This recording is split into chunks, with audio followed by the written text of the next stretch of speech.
We've come to this planet looking for intelligent life. Oops, we made a mistake.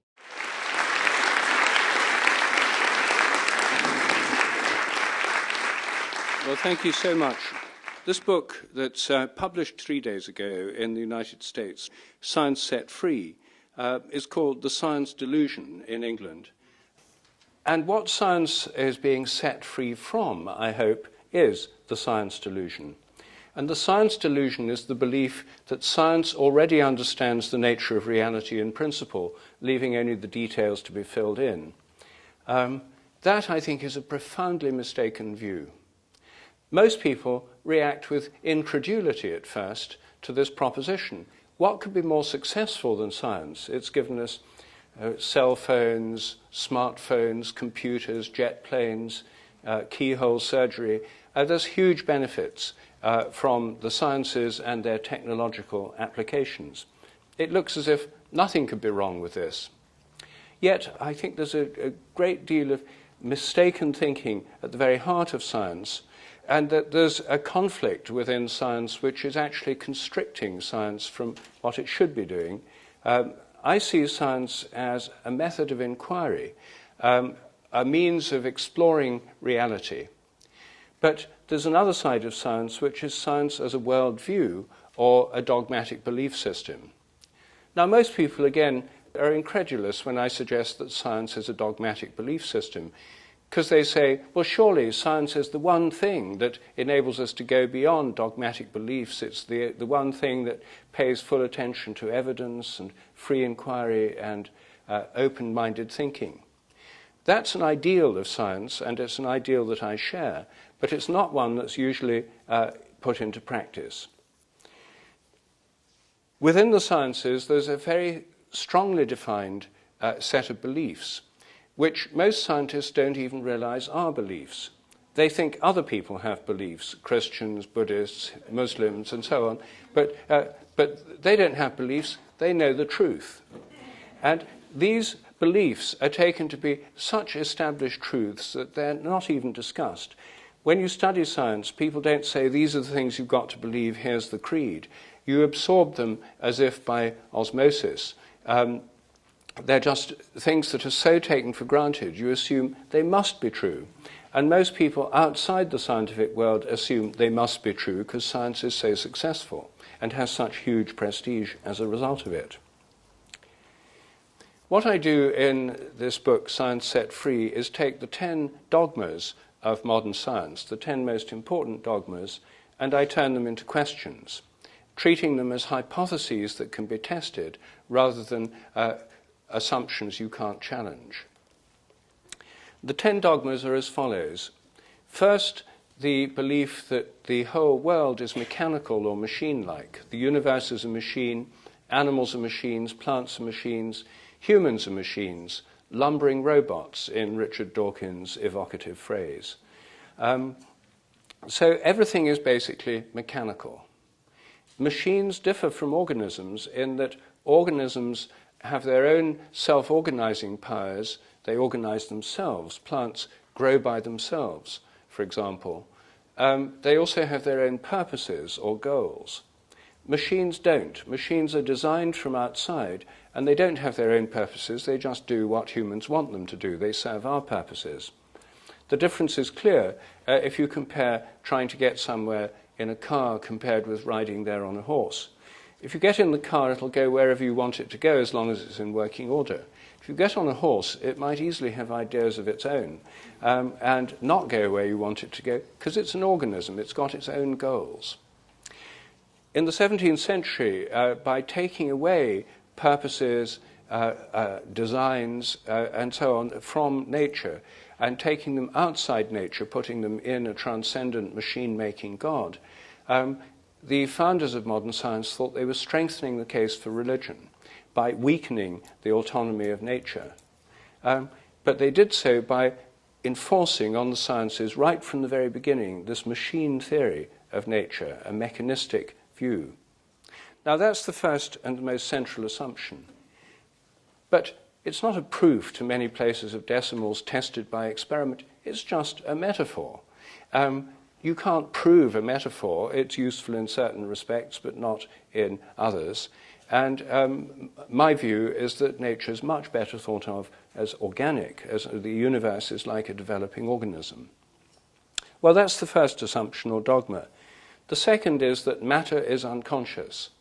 The universe is made up of atoms, molecules, stars, galaxies, crystals, all of which are completely unconscious. Everything in nature is unconscious, except human brains and maybe the brains of a number of other higher animals. Or for the liberal materialists, maybe going down as far as insects or worms. But nevertheless, matter itself is intrinsically unconscious. Then there's the assumption that the laws of nature are fixed. The laws of nature are the same today as they were at the moment of the Big Bang, and they'll be the same forever. And as well as the laws being fixed, the constants are fixed. The fundamental constants like the gravitational constant, the speed of light, and so on, have always been the same. The next assumption is that the total amount of matter and energy is always the same, the principle of conservation of matter and energy. Next, that nature is purposeless. The whole of nature is devoid of purpose, and the entire evolutionary process has no purpose or direction. Next, biological inheritance is material. Everything that organisms inherit is inherited materially, mainly as DNA, or now there's added complexity through epigenetic modifications of the DNA, or through cytoplasmic inheritance. But essentially, most people treat the word hereditary as if it's synonymous with genetic. Assumption number 7 is that memories are stored as material traces inside the brain. Everything you remember is somehow encoded and stored inside your brain. Dogma 8, the mind is inside the head. Mental activity is brain activity. It's all inside your head. Assumption 9, dogma 9, follows from number 8. Psychic phenomena are illusory. Things like telepathy may appear to exist. Lots of people may believe they've had telepathic experiences, but that's because they're not smart enough to realize it's just coincidence or must have some other perfectly normal explanation. It's an illusion. And dogma 10, mechanistic medicine is the only kind that really works. Alternative and complementary therapies may appear to work, but that's because people would have got better anyway, or it's just the placebo effect. But mechanistic medicine is the only real kind of medicine, and that's why governments almost exclusively fund research on mechanistic medicine and not on other kinds, and why insurance companies and national health services confine almost all their funding to mechanistic medicine, because it's the only kind that really works. It's scientific medicine. Well, those are the 10 beliefs which underlie the modern worldview. Within science, some of them are questioned by some scientists in some areas of science, and as I hope to show today and tomorrow, all of them really have been superseded by advances in science itself. But nevertheless, these are the beliefs that most people pick up during the course of their scientific education, or indeed in the course of any kind of education, because almost all modern people have been brought up to have a respect for science and to believe it must be true. So these are the default assumptions of most educated people. Now, when we turn them into questions, things look very different. First of all, within science, you're not meant to question them. If you question them, you break taboos. And there's all sorts of sanctions against breaking taboos. I don't have time this evening to go into all 10 delusions, but I'll just deal with 2 or 3 of them. Tomorrow I shall speak in more detail about these in the workshop at CIIS. I'll start with the total amount of matter and energy is always the same. This very familiar assumption. The assumption is the total amount of matter and energy has always been the same since the moment of the Big Bang, when all the matter and energy in the universe suddenly appeared. As my friend Terence McKenna used to say, modern science is based on the principle, give us one free miracle and we'll explain the rest. And the one free miracle is the appearance of all the matter and energy in the universe and all the laws that govern it from nothing in a single instant. As Terence used to say, that's the limit case of credulity. If you can swallow that, you can swallow anything. The normal belief is that the total amount of matter and energy is always the same. This is the assumption that I myself questioned last. I only really questioned it 2 or 3 years ago. I'd questioned all the others during the course of my scientific career, but not that one. I thought this is the one that's most certain, that's most unquestionable. And it's the one that I believed longest, because I learned it in high school. It was something I learned in elementary physics lessons. I thought, though, I should include it in this book because it's certainly one of the powerful assumptions of science, one of the most venerable assumptions. And I also thought it would be good to find at least one of the dogmas of science was true. I didn't want to seem one-sided by finding all 10 were false. I hoped that this one would turn out to be true. I had nothing against it to start with. But the more I looked into it, the more dodgy it seemed, until I now see it as a house of cards built on foundations of sand, to combine metaphors. First of all, what's the history? Is this something people have established by detailed experiments measuring things with incredible accuracy to many places of decimals? No. This dogma is based on philosophical and theological assumptions that have been around for centuries, even millennia. In ancient Greece, the philosophers of ancient Greece were trying to find different ways of conceiving of reality. And for them, the ultimate reality was eternal and essentially changeless. The Pythagoreans thought that ultimate reality was numbers and mathematics, proportions and ratios. The Platonists thought that the ultimate reality was the realm of eternal ideas or forms beyond space and time. And the materialists, the founders of modern materialism, or also known as the atomists, said no, the ultimate reality was matter. Matter was made up of lots of little bits, atoms, which couldn't be split up by definition. They couldn't increase in number or decrease in number. The total number was always the same. Therefore, implicitly, the total amount of matter is always the same. It's a philosophical assumption. And when atomism was reincorporated into science in the 17th century, this assumption was carried over. God made all the atoms in the first place at the creation of the world, and being God-made and God-given, the total number remains the same forever. God also imposed motion on the world machine when he started it off, and because the motion or energy in the universe is God-given, that too is fixed in amount and can't possibly decay or wear away, because it's basically a divine principle put into nature at the beginning. That's the basis of these assumptions. They were codified in the 19th century, in the 1850s, in fact, in the laws of thermodynamics and in the principle of conservation of matter and energy, and appear to be certain truths. But while most of us may pay a great deal of reverence to these principles, physicists themselves have felt less bound by them. In the 1980s, it became clear that galaxies were attracting each other much more than they ought to if you add up all the matter in the stars, make a generous allowance for black holes and planets and gas clouds. You think all the mass they might have, and they were attracting other galaxies much more than they should by gravitation if you add up all that matter. It also turned out that stars within galaxies were being attracted much more than they should have been, according to the amount of matter in the galaxies. So something was wrong with this model. So how could physicists fix it? Well, simple. They could increase the amount of gravity by just adding in more matter to their equations. They add in exactly the right amount to make the equations balance. And what is this matter they've added in? Well, it's dark matter. We don't know what it is, but we know it must be there because it makes the equations balance. To this day, nobody knows what dark matter is. Its nature is literally obscure.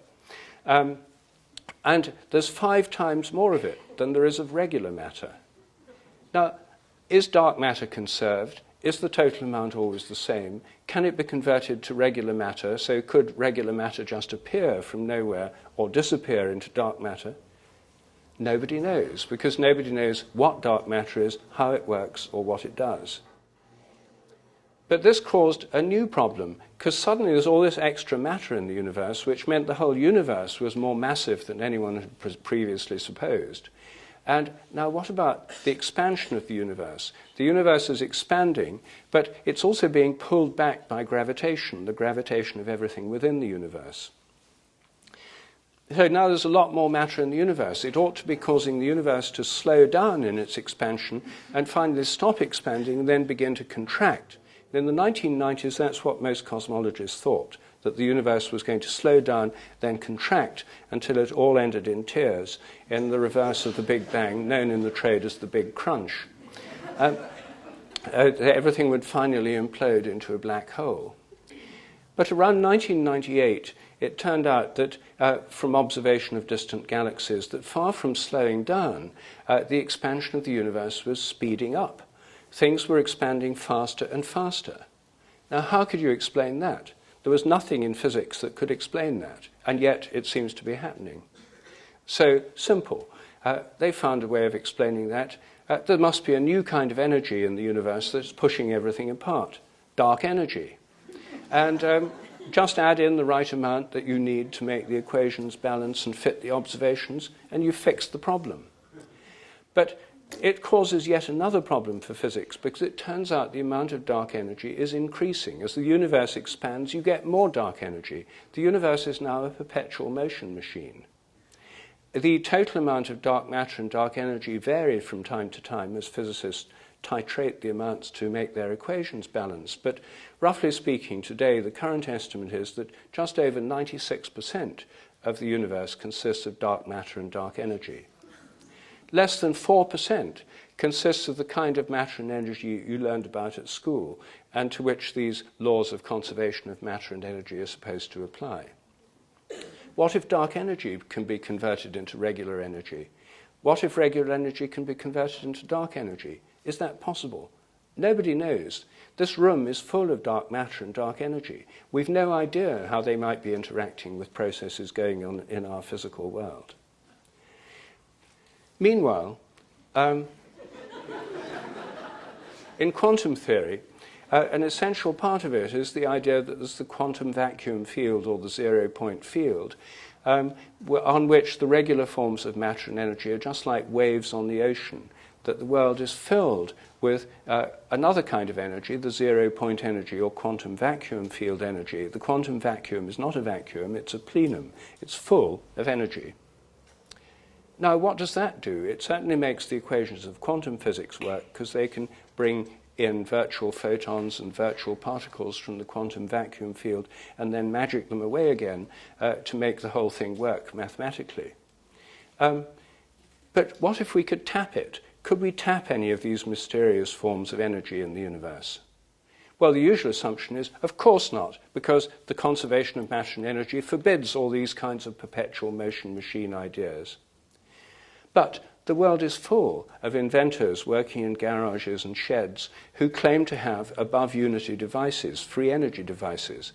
Go online and search for above-unity devices, and you'll find a vast array of claims out there. Some of these get financed up to a certain point. They make these devices, they demonstrate them. I've seen one of them in England. A friend of mine is in a company that has developed one of these devices. It does indeed seem to give out twice as much energy as you put in. It's been tested in a couple of universities who've written reports, couldn't find anything wrong with it, but didn't want their reports to be published because it would discredit their university and their physics department, because this is such a taboo area. So do any of these devices work?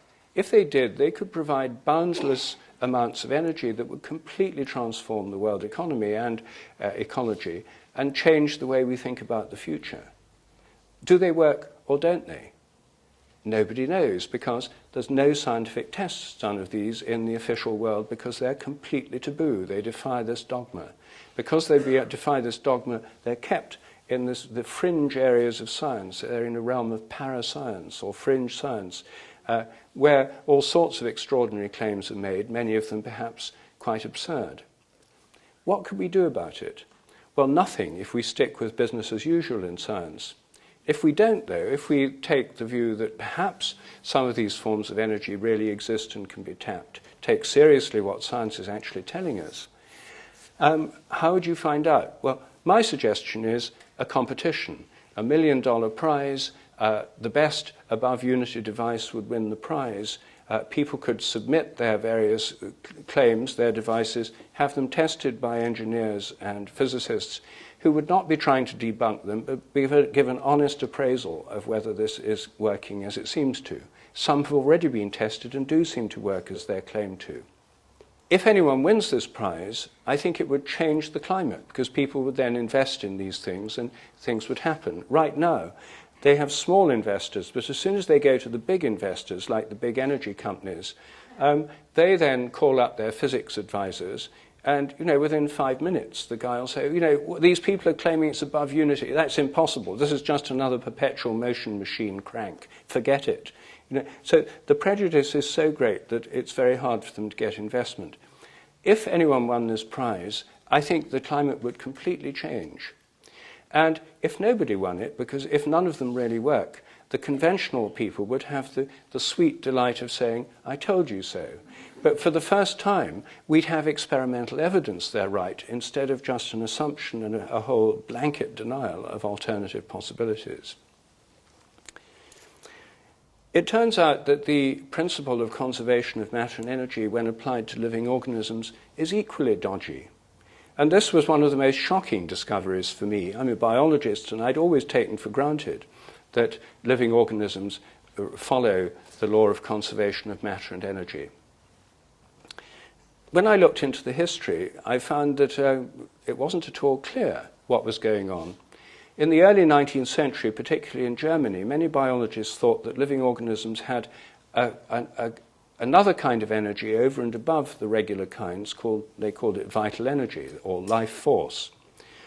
In the 1850s, Hermann von Helmholtz, better known as a physicist, made it his mission to prove that living organisms were nothing but machines. He was a doctor in the Prussian army and a medical student when he formed this desire to refute vitalism, the doctrine that there was something special about living organisms.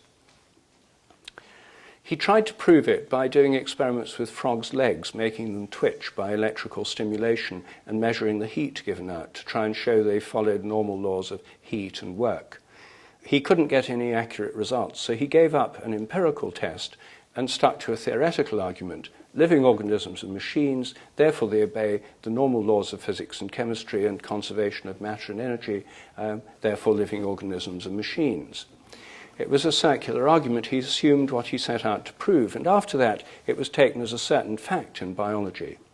It wasn't until 1899 that anyone tried to test this experimentally with human beings, and there was one test with a dog before that. In the United States, Atwater and Benedict, who were two of the founders of nutrition science in America, had people in calorimeters, insulated boxes. They'd live in them for several weeks. All the gases going in and out were measured, the urine, the feces, the food, the energy, and so on. And they did this to establish, or as they put it, demonstrate that organisms, living humans, were nothing but machines obeying the regular laws of physics. Their first results turned out to be wrong, so they simply changed the correction values for the nutritive values of the foods so they could get the right answer. But and they came up with a result in agreement with the theory to an accuracy of 99.9%. Everyone heaved a sigh of relief. This was now proved. It was the foundation of nutrition science. It was a firm foundation for biology. People wrote articles saying it was the last nail in the coffin of vitalism and so forth. It wasn't until the 1970s that this work was re-examined by an American nutritionist called Paul Webb, working in the Midwest. He redid their experiments and found huge discrepancies. He found that people who were obese and doing very little exercise put out about 25% less energy than they ought to have done, whereas people who were not eating and doing a lot of exercise somehow had access to 25% more energy than they should have done. He then looked back at the classical results of Atwater and Benedict.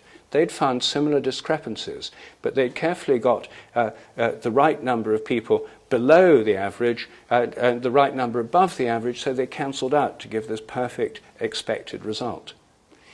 When Webb published his results showing these massive discrepancies, instead of it causing consternation in the world of nutrition science, it was just ignored. Everyone knew Webb must be wrong. He must have just got the figures wrong or done his sums wrong, because everyone knew the truth already, that living organisms, including humans, obey the normal laws.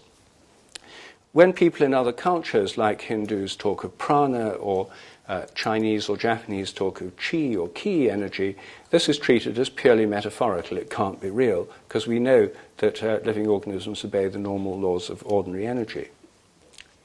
But nutrition science is full of anomalies. All over the world, in India, in medieval Europe, in China, there are people who claim in the United States to be able to live without food. These breatharians, as they're now called, have a long ancestry in many parts of the world. Some have been tested and found to be fraudulent.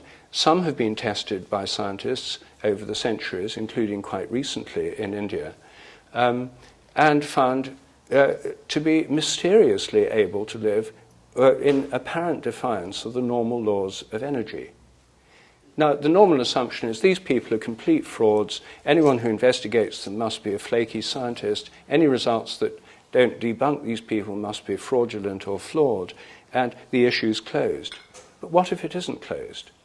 If I were a nutrition scientist, this would seem to me one of the most interesting questions that we could possibly ask. Is there some other form of energy? The one certain finding in nutrition science in the last 20 years is the important effects of caloric restriction. Organisms that are fed half the normal calories, generally speaking, live much longer than those who get the normal diet. And this applies to people, mice, yeast, all sorts of organisms seem to follow this principle. Something may be going on with drawing in forms of energy, maybe from the quantum vacuum field, that mean that the standard assumptions of nutrition science are simply false. And it's not as if nutrition science is the most brilliantly successful of all modern sciences. 1 billion people in the world are obese, and no one seems to know what dietary systems work best, and if they do work well, why they don't work for very long. This is not one of science's greatest triumphs, this area of inquiry. It also has a bearing on medicine, because many medical systems from other cultures are based on forms of energy ours isn't. Well, that's one set of assumptions. The total amount of matter and energy is always the same, the dogmatic assumption. When you look at it, as you see in both in physics and biology, the picture that emerges is not one of total certainty and 100% success. It's one of dogmatic beliefs and extraordinary anomalies, including 96% of the universe not being regular matter and energy, and discrepant experimental results. Now, if we look at some of these other assumptions, we find similar anomalies.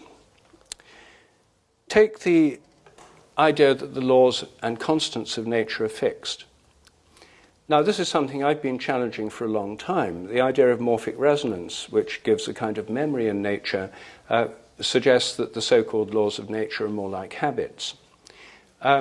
That's the basis of my thesis of morphic resonance, and some of you have read about it in my books, A New Science of Life and The Presence of the Past.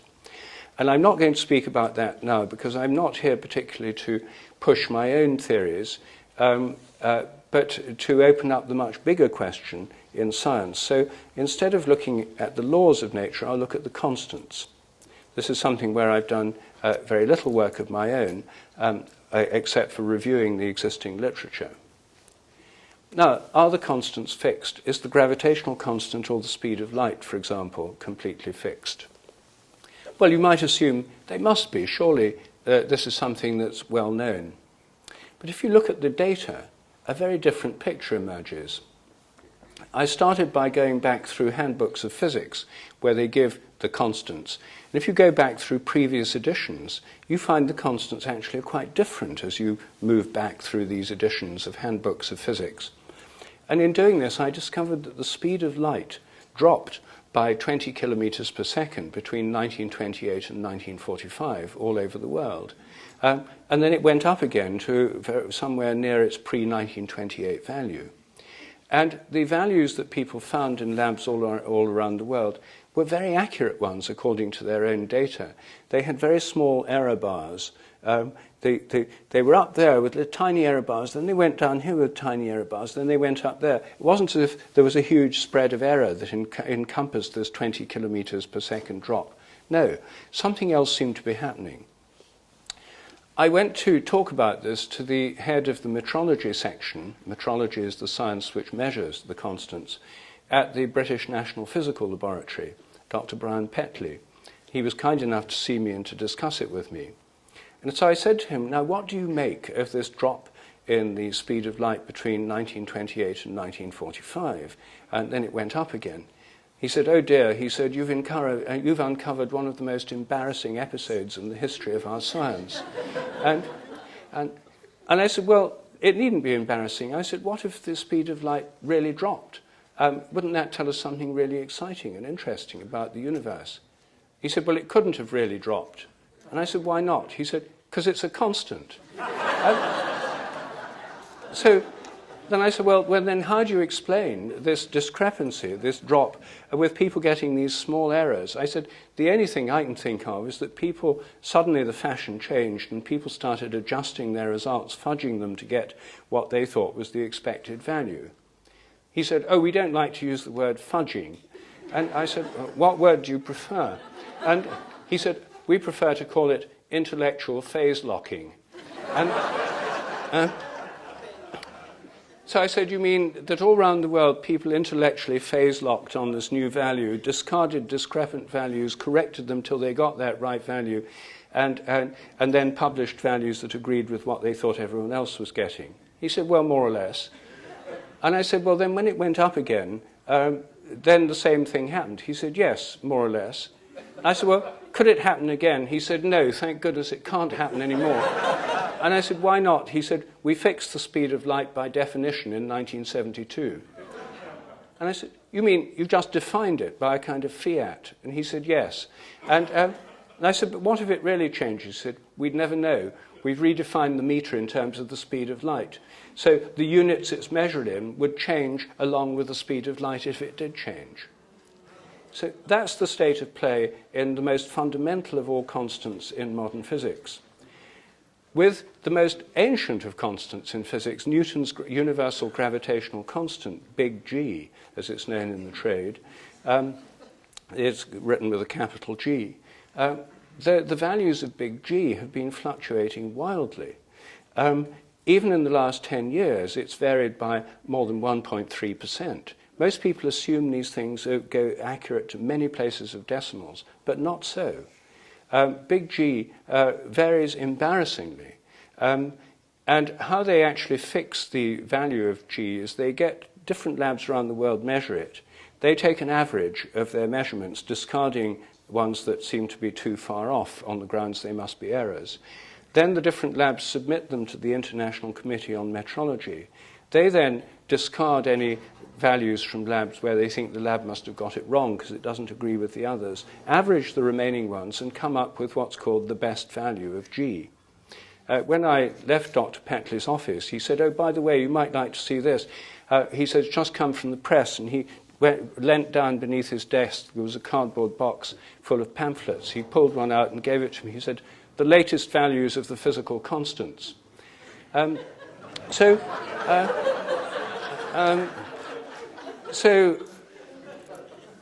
in some scientists, well, some philosophers, and Alfred North Whitehead, for example, who was a mathematician as well as a philosopher, had a theory of relativity that differed from Einstein's.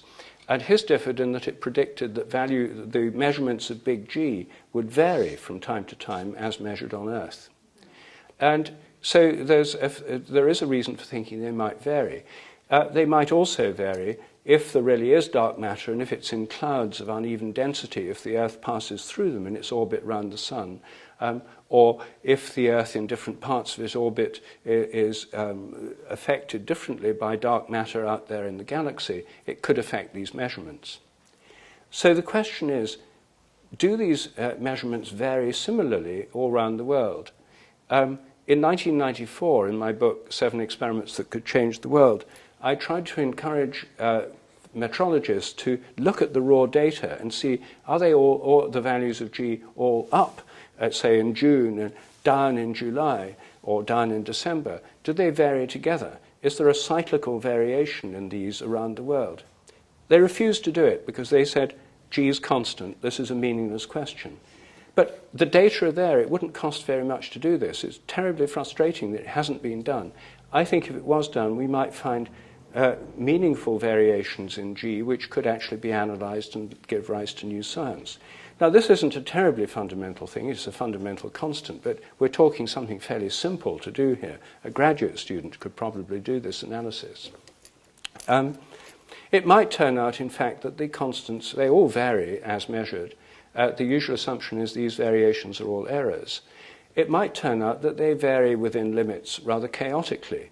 The day may come when we open scientific journals like Nature every week, and there might be a page like the stock market reports on the constants.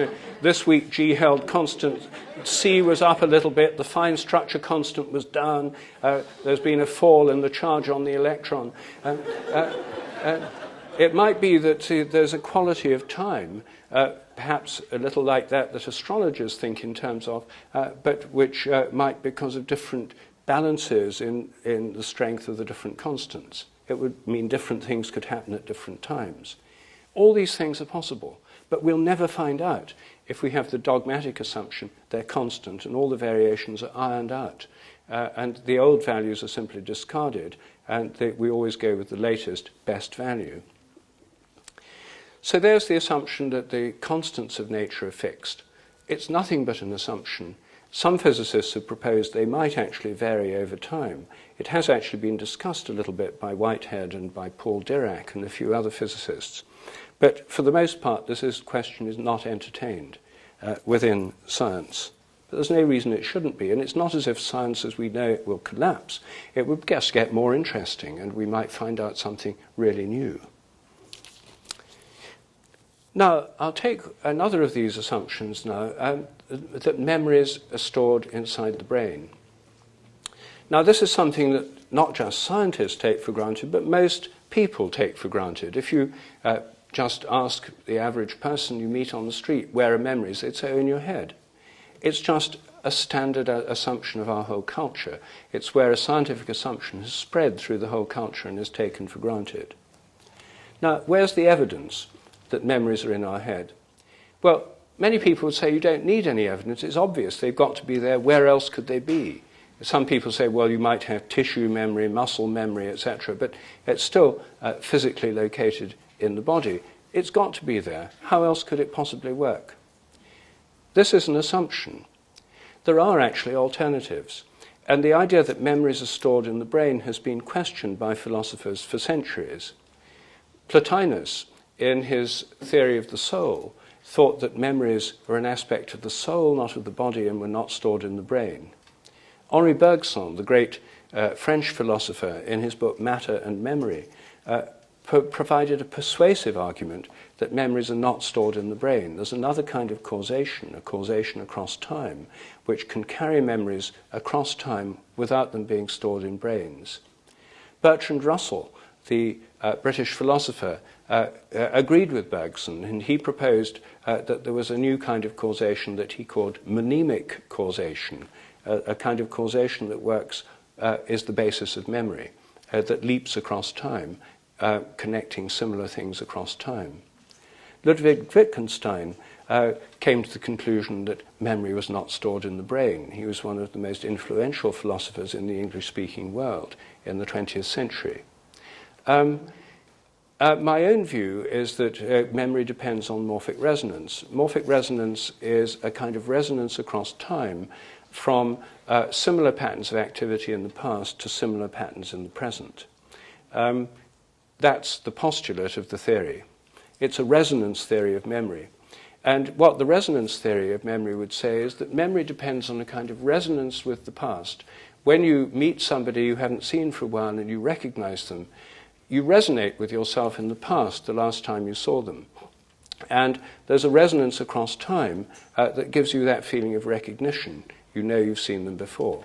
It's not, in the meantime, stored inside your brain. There isn't a kind of copy of their face somewhere embedded in your nervous system. That memory may depend on the resonance process, not on physical storage inside the brain. Well, what about the evidence? For 100 years, people have been trying to find the putative memory traces inside brains. In the 1950s, there was a determined attempt to find these by Carl Lashley here in the United States, who trained rats and monkeys to learn a wide variety of tricks. Once they'd learned the trick, he cut out bits of their brain to find out where the memories were stored. And to his surprise, he found that he could cut out large amounts of the brain. It didn't matter which amount, right, left, front, back, upper, lower. He could cut out large chunks of the brain without destroying the memory. Of course, if you remove the whole brain, the animal couldn't behave anymore, so you couldn't detect what was going on in terms of memory. But you could cut out large amounts of the brain, and these animals, after they recovered from the operation, could still remember. He came to the conclusion that memory seemed to be both everywhere and nowhere in particular. It couldn't be localized. His student, Karl Pribram, took this idea further with his idea of the holographic storage of memories, that they're stored like a hologram over large regions of the brain. Since then, there have been further determined efforts to find memories, either in modified nerve endings, in phosphorylated proteins, or in other molecular mechanisms. Over and over again, they've drawn a blank. We know that when memories are laid down, there's activity in certain regions of the brain, particularly the hippocampus. And when the memories are retrieved, there's activity in the brain that can be detected by brain scans. But in between, they just seem to disappear. Now, does this make people think, are they really there? No. They just say, we haven't found out where they are yet. We need a few billion more dollars, and we'll have another determined attempt to find them. But you see, there may be a very simple reason for this repeated failure. After billions and billions and billions of dollars have been spent, millions of man-hours expended on this quest, the reason that they can't find them may be very simple. They may not be there. It may be rather like coming to your house and trying to find what programs you watched last night on television. Did you watch Obama's acceptance speech? Can I find out by analyzing the transistors and wires in your TV set? No, I can't, because it doesn't leave a trace in the TV set. That's not how TV works. It tunes in. It doesn't store. It's not a video recorder. It's a receiver. I think our brains are much more like receivers than recording devices. And of course, if you damage a receiver, you can damage the ability to retrieve memory. If I came and damaged the sound circuit of your TV set, I could make your TV set aphasic. It wouldn't speak. But that wouldn't prove that all the sounds that come out of the TV set are originating inside that bit of the TV set, or that they're stored there. Similarly, brain damage through injuries, stroke, or degenerative diseases like Alzheimer's doesn't prove, if the memory is lost, that the memory is stored in the damaged or decaying tissue. It merely shows that this is affecting the ability to retrieve the memory. So it turns out that memory storage in the brain is an extremely open question. The evidence actually favors a resonance theory because of the failure of repeated attempts to find traces in brains. The reason, it also explains a lot more. Morphic resonance depends on similarity. We're all similar to lots of people in the past, especially members of our own family. And it would explain what Jung called the collective unconscious, a collective memory on which we all draw. But the reason we have our own memories is because we're more similar to ourselves in the past than we are to anyone else. If I ask you who's most similar to you in the past, the answer has to be you. You're more similar to yourself 10 years ago, 20 years ago, a day ago, than you are to anyone else. And that's why you have your own memories and not other people's. From this point of view, individual memory and collective memory are different in degree, not in kind. Whereas the conventional theory would say collective memory doesn't really exist, or it's just a cultural inheritance that is not at all what Jung was saying. It's and individual memory is stored somewhere in the brain in as yet unidentified brain traces. So I think the resonance theory explains the facts better. So this is an open question. I'm not saying I'm definitely right about this, and so is Bergson, Bertrand Russell, and Ludwig Wittgenstein, and Plotinus. I'm saying that there's a long tradition of thought of looking at memory in a different way, and the evidence favours this alternative way as opposed to the trace theory. And yet 100% of research on memory, paid for by NIH and other funding bodies to the tune of billions of dollars a year, is based on the unquestioned assumption it's got to be in the brain. There's no other alternative that you can discuss within that framework of thought. Any discussion it's not in the brain is taboo. Then we come to the assumption that the mind is in the brain. The mind is the brain. Mental activity is brain activity. This says that everything you experience is somehow inside your head. But is it? We've all been brought up with that assumption. It's something that ordinary people, even in ordinary conversation, say. If they say it's in my mind, they often say it's in my head. It's an assumption that runs through our entire civilization, and which we're now busy spreading to the rest of the world through modern scientific education. So, is it true? Well, I think if you think about vision just as a starting point, it's fairly easy to see that when you think about it, it just collapses as an assumption. Think of what happens during vision, e.g. you seeing me now. We all know the scientific explanation. Light's reflected from me, travels through the electromagnetic field, enters your eyes, inverted images on your retinas, changes in the cone cells, impulses up the optic nerve, and activity in different regions of the brain, the optical cortex and elsewhere. So far, so good. We know more details about that than anyone's ever known before. But is that an explanation of vision? No, it's just a description of the changes that happen in your nervous system and in your eyes. How does that explain the conscious experience of seeing? Well, the answer to that is it doesn't. That none of this explains consciousness at all, which is why the mere existence of consciousness is called the hard problem by philosophers of mind. So then, what might be going on? Well, where are these images located? The usual assumption is that your nervous system mysteriously generates a virtual reality display in full color and 3D inside your head, and that's what you're experiencing. Well, that's quite a stretch. No one's ever seen a virtual reality display inside a head. But let's just stay with this conventional view for a while. That means that when you see me standing here now, your image of me isn't located where it seems to be. It's inside your head. There's a little Rupert somewhere inside your head. And if you look at the sky, then the sky you're seeing is inside your head too. Your image of the sky is inside your brain. There was a seminal paper on this subject published in a leading journal recently called "Is Your Skull Beyond the Sky?" And the author of the paper concluded, yes, of course it must be, because everything you experience is inside your brain. So your skull is beyond the sky. Everything you experience is inside your head. The head you seem to experience that seems to be there is just a visual illusion produced as part of the virtual reality display, because the real skull is outside your whole realm of experience. That, believe it or not, is the official view, taken to its logical extreme. The view I'm putting forward, by contrast, is so simple that it's hard to grasp. I'm suggesting your image of me is located right here. It's in your mind, but not inside your brain. Vision involves an inward movement of light and an outward projection of images. That everything you see in the world around you is projected out. Your mind extends far beyond your brain. If you look at a distant star, it extends out of literally over astronomical distances. So the projection of the mind in every act of perception is something that's not confined to humans. I think that's the way all image-forming eyes work. The world is full of invisible visual projections of other people, of animals, of birds, of insects. Just as this room is full of invisible electromagnetic radiations carrying cell phone messages, TV and radio programs, So when you go outdoors on a nice bright day like today was in San Francisco, the world is filled with these visual projections from all these creatures that are seeing the world, not just humans.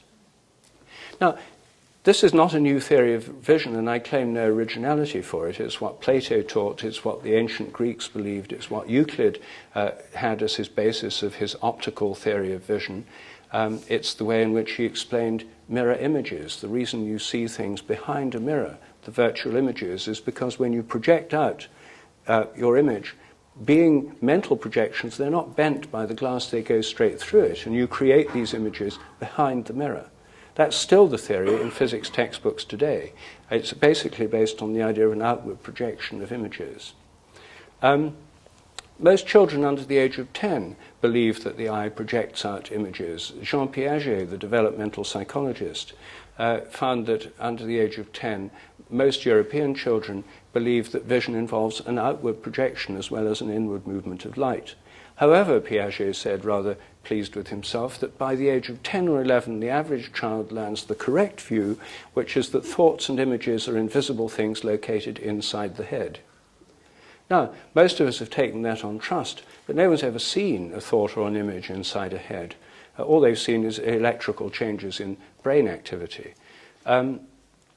So, is this just a philosophical question, or can it be tested?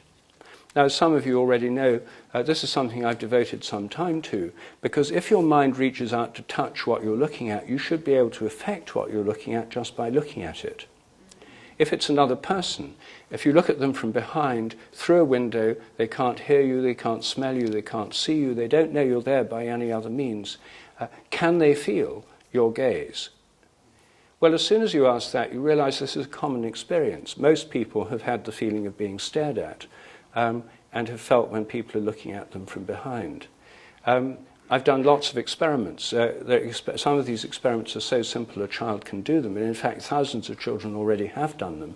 They've been done in primary schools and secondary schools in Britain, Germany, and throughout the state of Connecticut. And these experiments have given consistent, repeatable results. People can tell above chance when they're being stared at. This experiment's also been running in the Amsterdam Science Museum, the NEMO Center, for 15 years now. Tens of thousands of people have taken part. It's one of the biggest experiments ever done. The results are overwhelmingly positive and statistically significant. The sense of being stared at seems to be real. Yet regular science can't explain it at all, and it's treated as a completely taboo or paranormal topic outside the remit of conventional science. It's not mentioned in regular psychology courses except dismissed as a superstition or an illusion that the uneducated are prone to believe in because they haven't learned a proper scientific theory of vision. Yet, ordinary people may be completely right about this. I think it's a very fundamental ability. Most animals have it too. I think it probably evolved a very long time ago in the context of predator-prey relationships. A prey animal that could tell when a hidden predator was looking at it would tend to escape better than one that couldn't. And so I think this is very fundamental, very basic. It's found all over the world. Over 90% of people have experienced it. And it fits with a theory of vision that doesn't confine it all to the inside of the head. For that reason, it's completely taboo within science. And yet, it seems to happen. It's not expensive to do this research, and it's in fact very interesting. So I think the idea that the mind is confined to the brain, this is one line of argument that I think is persuasive in showing that the mind isn't confined to the inside of the head. The same theory is taken to mean that all our sensations of our body are in our brain. If I feel a pain in my toe, the pain isn't in my toe, it's in my brain. And it's referred to my toe in a rather unexplained way. What I'm saying is that just as my image of you is where it seems to be, namely outside me and where you're sitting, if I feel a pain in my toe, that pain is in the toe. It's not inside my brain. The brain may play a part, it does play a part in the sensation of pain and registering it, but the sensation is not in the brain. So I don't think our body image or our images of the external world are all in our brain. I think brains are grossly overrated, just as genes are grossly overrated, because people have tried to cram everything into brains, all perceptions, all thoughts, all sensations, all visual perception, all memory has been crammed into the brain. But the brain just doesn't do that. It's not what it's doing. It's working in some quite different way. Just as people have tried to cram all hereditary information into the genes, I think a lot of it's conveyed by morphic resonance. I'll talk more about that tomorrow in relation to biological inheritance. Well, I think this is enough to show that I've only dealt with 3 of the dogmas this evening, and only with part of them at that. But this just gives you a flavour. And when you look at these dogmas in a critical scientific way, it turns out that they're, as hypotheses, they're not supported by the evidence. Better hypotheses are possible. This doesn't mean that the whole of science collapses and Western civilization falls into ruins. It means science gets more exciting, more interesting, and we can ask new questions. It'll be more fun. And how might science move forward? Well, there are 2 ways I think that are really important. I think the first is something that we can all play a part in. The world of professional science is full of people who've had psychic experiences, who have religious beliefs and practices, spiritual practices, who go to alternative practitioners, and so forth. They're not all scientific fundamentalists and true believing materialists. Such people exist, and Richard Dawkins has done us all a favour by crystallising those views and making them fully explicit. This is certainly a point of view. Many scientists are actually not paid-up materialists who feel a deep need to believe in this worldview. They go along with it in public because not to do so would damage their career. It's a bit like communism in Russia under Brezhnev. How many people actually believed in the theories of communism? In public, many of them gave lip service to them. When party leaders made speeches, tens of thousands of people were clapping in unison in these huge halls of the people. But did that mean they really believed it? No. When communism collapsed, how many were true believers in communism? A few, there were certainly some, but it wasn't a majority. And I think that's true in science today. Another factor that's important here is that the demographics of science are changing dramatically. Last year, 2.5 million people in India graduated with science and engineering degrees. 1.5 million in China, 500,000 in the US, 100,000 in Britain. And of those who, at the graduate level in the US and in Britain, of those people, 1/3 were Asian. They were Indian, Chinese, and Korean. The majority of young scientists today are not from white, European, and American backgrounds. They're Asian, and they have no reason to believe in this inherited baggage of the materialist worldview which has come to us through the European history of science for a variety of reasons. They have no reason to buy into that at all. They do so at work or pretend to do so because they know it would damage their career not to. I think one of the things that would change science most is if scientists felt the ability to come out to their colleagues and talk about what they really experience and what they're really interested in. This occurred to me most forcefully when I gave a seminar in Cambridge on some of my work on dogs that know when their owners are coming home. There were 6 scientists in this small seminar, and they were all interested in the results. They talked about it politely. They were very non-committal in the official question period. They asked about the statistics, the methodology, and so on.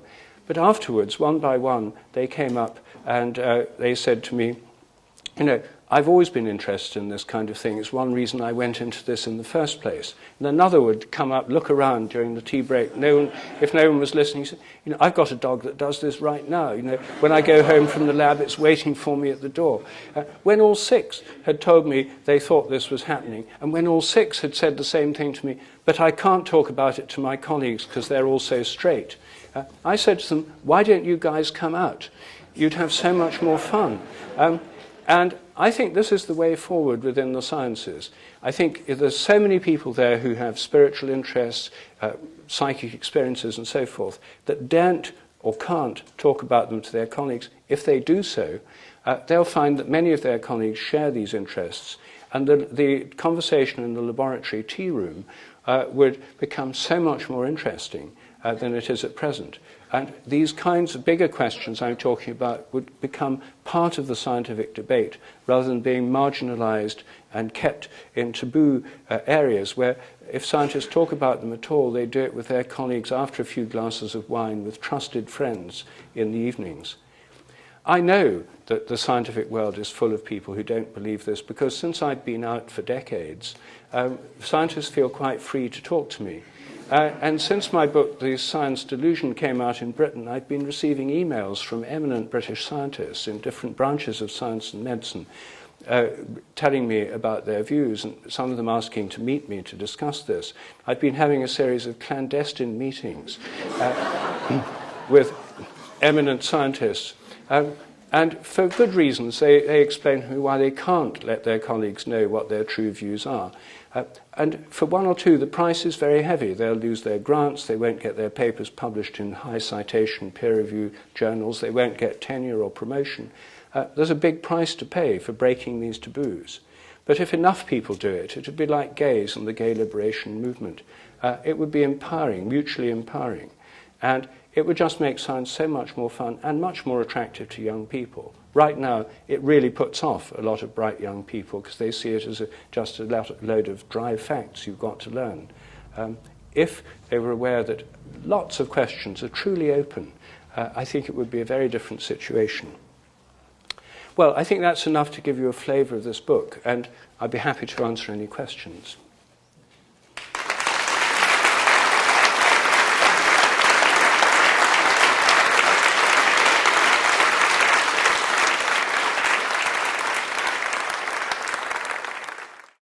I'm a science major, and I was completely disillusioned with the way it was taught and the way it is founded on certain principles which are supposed to be strictly constant.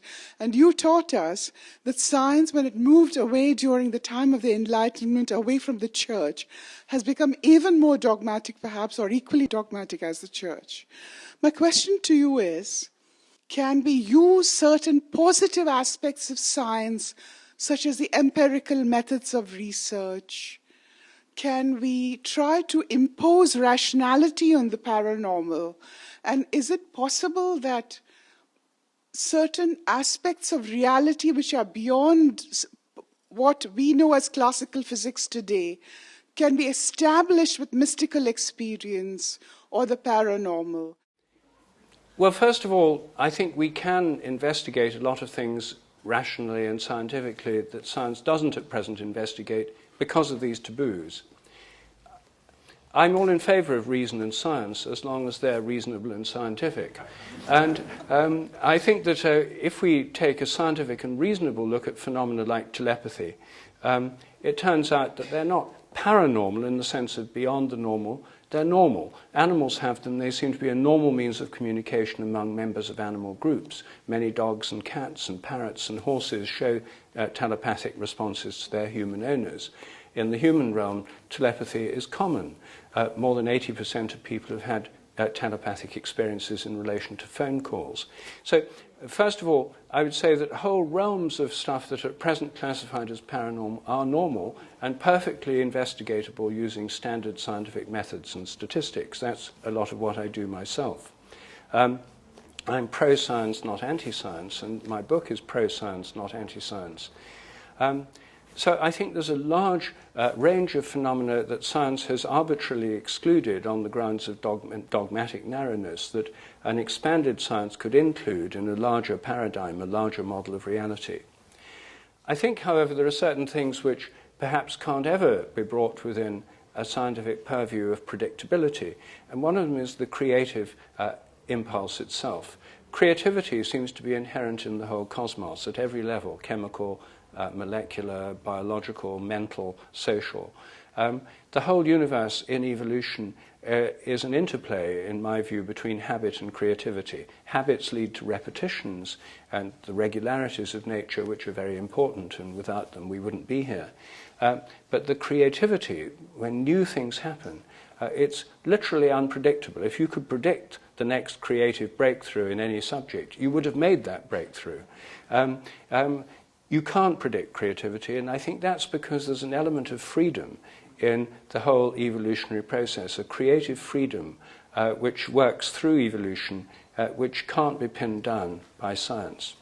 And I think there's an element of freedom in human nature, however restricted it may seem sometimes, which by definition can't be predicted. If something's truly free, it's unpredictable.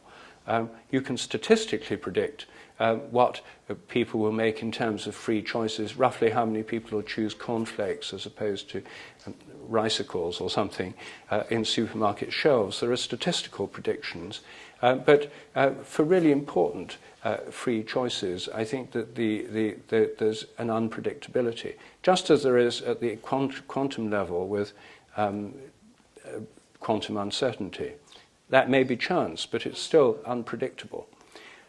So I think that these are all realms where science, there are realms science can expand into, other realms which possibly it can't. And there are realms of theory, the expansion of theory to 11 dimensions in M theory or 10 in string theory, are attempts to try and explain phenomena of nature in terms of highly complex mathematical theories. Whether these theories are going to be fruitful or not, I don't know. They haven't made any useful predictions so far. About 80% of theoretical physicists are engaged in what seem to me sterile speculation. But maybe they'll turn up something useful. That's an area I don't know enough about to form a valid judgment. But your point about the potential expansion of science, the paranormal becoming normal, I think is a very important part, and it's already happening. An argument that I hear from a lot of scientific materialists is that by trying to complexify and nuance science, it leaves the door open to, for example, those who want to deny climate change or deny evolution, to then say, well, science is really kind of mistaken about a lot of things, so why can't they be wrong about these issues? And granted, of course, in evolution, a lot of the materialists will simplify the picture and give a mechanistic account of biology and so on, and that it's all random natural selection, and that picture needs to be complexified. But how do you think about sort of the public education of science, especially in a country like America, where there's a large sector of the population that's actively denying many what would seem to be scientific facts? Well, there is no country like America.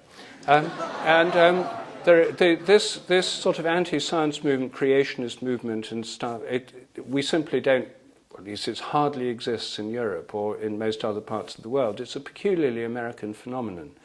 Now, that doesn't mean it's not important. It's very important. But I myself think that the best way is to be honest. And I don't think that there's any point in trying to oppose religious fundamentalism by scientific fundamentalism. And what we've got at the moment is a kind of scientific fundamentalist like Richard Dawkins attacking creationists. The really interesting area of this discussion is not at those absurd extremes, but in the middle, in the area between, where there's whole new questions to develop and whole ways forward to go. So I myself don't... my argument is the reason the book's title is different in America is because the American publishers thought that The Science Delusion would be mistaken in America as being a creationist tract and climate change denial and so on, which it's not. So Science Set Free actually better expresses what the book's about. I think most people are quite capable of understanding there can be uncertainties. There's uncertainties in everything about the weather, the economic prospects, one's health. Everything's uncertain. Science has created an illusion of certainty, which I think has done a great deal of harm, and it's one of the reasons that we have the science delusion.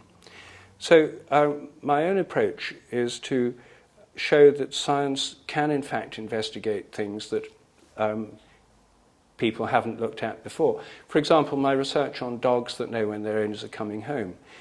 I've had no problem with the religious right or creationists with any of my research. Most people on the right or the left are really interested in, does my dog really know when I'm coming home? And this isn't a political issue. And it's a scientific one. And you know, some people say, well, it's just routine, or they smell you. And then you can do experiments to find out, is it just routine? Can they just be smelly? And when I've talked about these things in popular newspapers and on popular television channels, I find most people are truly curious. It doesn't arouse dogmatic responses, and people feel this is the kind of thing science should be doing. I think it is the kind of thing science should be doing. So I don't personally see this as a problem. I think what the problem is that materialist science has been portrayed as the only kind of science, and materialist science is inherently atheistic. Materialism says the only reality is matter. There's no such thing as consciousness beyond brains. There's no such thing as God. God's nothing but an idea in human minds, and therefore nothing but an electrochemical pattern of activity in human brains, not out there. And I think this coming on strong with the atheists like Dawkins, who've been putting forward this view of materialism, inevitably antagonize anyone who's at all religious or has spiritual views, and create a polarization which is completely unnecessary. I mean, I'd like to think, spiritual, religious, and scientific, and I personally don't experience a conflict. And I don't think there's any reason other people should either, unless the only kind of science that's on the table is dogmatic, atheistic materialism. I think that's bound to create problems. So I think moving forward in a truly scientific way is the best way to go. And I don't personally find this creates problems. Good evening. I'm curious about your view, or how your resonance theory might be reconciled with the theory of reincarnation. I'm a big fan of the mind-only school of Buddhism, which, similar to what I was hearing tonight, purports that the body and the physical realm is a function of mind, rather than the mind being a function of the physical. But in that model, that there isn't this notion of a collective unconscious. There's more a notion that each of our minds are different streams going perhaps to the ocean, but I never was able to reconcile that with this notion of a collective unconscious particularly. So I'm just curious your view on that divergent stream in regards to this, and also just reincarnation in general. I've tried discussing some of these things with Buddhist scholars from different traditions, including the Tibetan. And although they're very good on the subject of mind and the way the mind works as experienced through meditation, they're not usually very interested in bigger cosmological questions. The Buddha himself wasn't. You know, don't waste your time on these when you really need to concentrate on, you know, clearing your own mind. I don't, in terms of reincarnation, I personally think that reincarnation is an exception rather than the rule. The evidence suggests that some children can remember previous lives, and I accept that evidence. It seems convincing. But then the question is, if they remember previous lives, does it prove they were that person, or does it mean they're just tapping into the memories of someone who's now dead? I think we all tap into the memories of millions of people who are now dead. Sometimes people might tap into one more than all the others. You might have a transfer of memory. So then the question arises, is a continuity of memory proof of personal identity, or isn't it? And then we get into whole realms of metaphysical discussion. I mean, the difference between Buddhist and Hindu philosophies on the whole in this matter is that Hindus would say there is a continuity, and the Buddhist doctrine of anatta, as I understand it, is one that says there's no sort of soul that moves from body to body. There's bundles of tendencies or memories. So it's not a simple question to answer. But I think that when we take into account the transfer of memory by morphic resonance, it does change the discussion about reincarnation, and indeed about any discussion of survival. Even in other religious traditions, like the Christian tradition, if memories are stored in the brain, that's what most people think. And if the brain decays at death, which everyone agrees it does, then all memories would be wiped out at death, and no form of survival of any kind would be possible. That's why materialism is such a simple, straightforward dogma, really. It rules out all religious theories of survival. But if memories can survive the death of the body, they can be transferred to other people later, which would affect the reincarnation debate. They may also be able to survive in a non-physical form that's entirely speculative. If memories are stored in the brain, any theory of survival is closed. If they're not stored in the brain, the question is open, but it doesn't decide it one way or the other. So then, do you view that memories and this, because I'm not familiar with your writings, that there's kind of like a collective sort of, I mean, just as you were describing the waves in the air that our television set tunes into, yes, are you suggesting that that consciousness is kind of this in this sort of all melted together, and that where do you get the Well, I'm suggesting we have access to a collective memory, a human collective memory. Animals, rats could tune into a rat collective memory, and so on. Hi, the last time I saw you speak was at Ions up on the hill, and you brought that fascinating video of the psychic parrot, the gray, and it was really quite impressive. And just as you were leaving, you said you were going to Philippines or somewhere to look into a young boy with his elephant that claimed the same thing, that the elephant could read his mind. And you pretty well proved that parrot could read the mind of that lady. Where is the parrot today, and what happened with the elephant? Well, I went to South India to look at elephants and how telepathic they were with their mahouts. I found that there were some fairly convincing stories, but there wasn't any situation where I could easily do experiments. Working with elephants is a little bit cumbersome. So there's no news flash on the elephants. As regards the parrot, Enquiry, Enquiry is still alive and well, now aged about 14. African greys can live to 75, so he's still quite young. His vocabulary continues to increase. He now has a vocabulary of about 1,500 words, which is the largest ever recorded for any animal of any species in history. And he continues to speak in inventive sentences in an appropriate way. So Amy Morgana, whose parrot he is continuing to study him, and she's working away with the parrot. She hasn't published any of her data yet. She's got vast amounts of data. But I'm hoping sooner or later she will. And this is a very long-term project. Anyway, the parrot's alive and well, I'm pleased to say. Hi. I'm just interested in this concept of the laws of nature changing and not being constant, and also how that intersects with your idea that mind and resonance sort of contain the physical world in a way. So if those intersect, I'm interested in what you think about how the laws of nature and their change mirror our thinking, and how those pattern after each other and how they intersect. You mean the laws of nature in the non-human world, how they might be affected by the way we think? Yeah, yes.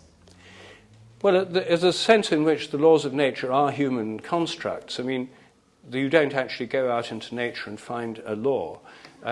What we observe are regularities in nature, and I myself interpret them as habits. Many scientists would say they follow from eternal mathematical laws. I would say that's just a way of thinking about them. One of the problems with modern science is that it's deeply anthropomorphic. It pretends not to be, but it is. If you look in the natural world, where do you find laws? You don't. If you look in the human world, where do you find them? Well, not in tribal societies. They have customs. You find them in civilizations. It's the only place you find laws. And in the 17th century, the concept of laws of nature was directly metaphorical. God was the emperor of the universe, and he made up the laws that govern nature. And being all-powerful and omnipotent, he acted as the universal law enforcement agency, making sure that everything obeyed them. It's a terribly anthropomorphic concept. We don't find laws in nature.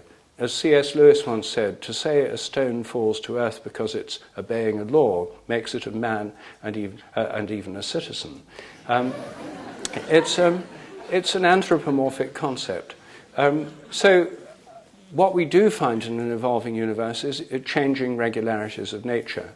And the sciences are in a kind of dialogue with the natural world through experiments and observation. Anyway, the best concept I can find to explain these is habits. And of course, we have habits too, but it's not just humans that have habits. Lots of animals have habits. Even crystals have habits. It's a very much wider metaphor than law, which is confined only to certain kinds of human society. On behalf of everyone here, thank you so much, Rupert. One more round of